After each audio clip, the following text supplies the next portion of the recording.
शिवांश का दिल और दिमाग अब पूरी तरह से उलझ चुका है। सोनालिका की चालों और भड़काने से वह इतना टूट जाता है कि अपने ही घर और प्रॉपर्टी बेचने तक को तैयार हो जाता है। लेकिन कहानी में असली मोड़ तब आता है जब यह बात प्रार्थना तक पहुंचती है। प्रार्थना, जो हर बार शिवांश को सही राह दिखाती आई है, इस बार भी साफ शब्दों में कह देती है, आपको कुछ भी बेचने की जरूरत नहीं है।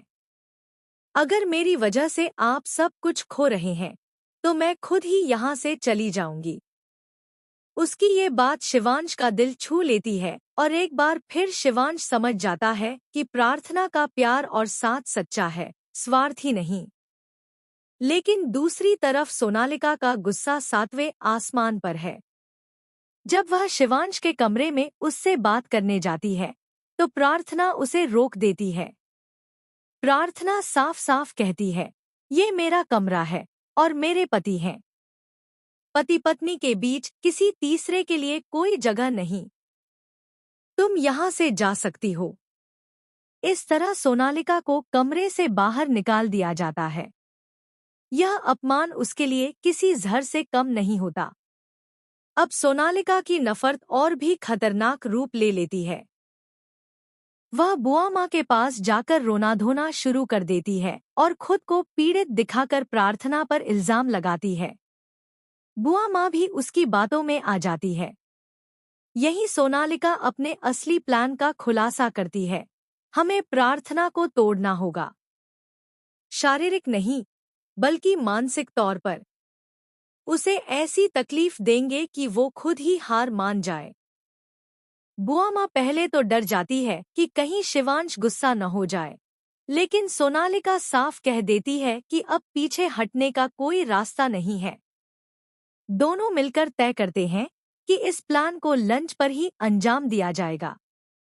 लंच टेबल पर जब बुआ माँ और सोनालिका मिलकर शिवांश पर दूसरी शादी का दबाव डालते हैं, तभी वहां पहुंचती है प्रार्थना।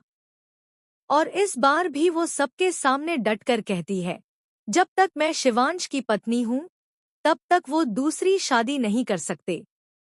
अगर उन्हें मुझसे आज़ादी चाहिए, तो मेरे पैसे मुझे वापस दे दे, मैं खुद चली जाऊंगी।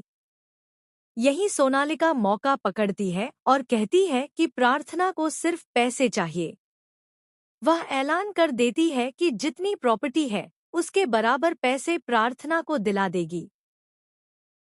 इस पर शिवांश भी कंफ्यूज होकर वकील से बात करने लगता है और अपनी आधी प्रॉपर्टी बेचने को राजी हो जाता है।